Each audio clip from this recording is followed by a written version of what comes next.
మీరెప్పుడైనా ఇక్కడ టిఫిన్ చేశారా? ఇది ఎక్కడంటే బీహెచ్ఎల్ టౌన్‌షిప్ లోపల టెంపుల్స్ అన్నీ ఉంటాయి కదా! ఆ గుళ్ళన్నీ ఉంటాయి కదా లైన్‌గా. సో, అక్కడనమాట. ఎగ్జాక్ట్‌గా దానికి ఆపోజిట్‌లో ఉంటది.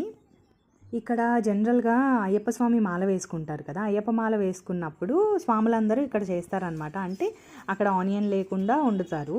చాలామంది స్వాములు ఇక్కడికే వచ్చి చేస్తారు. అండ్ పూరి అయితే పూరి కర్రీ చాలా బావుంటది ఇక్కడ. మా హస్బెండ్ కూడా మాల వేసుకున్నప్పుడు అప్పుడు ఇక్కడికొచ్చి తినేవాళ్ళంట. సో, అప్పుడు నన్ను తీసుకొని వెళ్లారనమాట. చాలా బావుంటది, ట్రై చేద్దువు అని చెప్పి. జనరల్‌గా పూరి నేను చాలా తక్కువగా తింటాను. బట్ పూరి కర్రీ అయితే చాలా బావుంది. అంటే జనరల్‌గా మనం ఇంట్లో చేసుకునే కర్రీయే గానీ కొంచెం టేస్ట్ కొంచెం డిఫరెంట్‌గా అనిపించింది.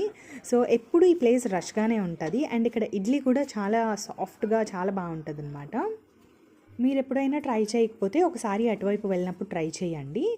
టేస్ట్ అయితే చాలా బావుంటది.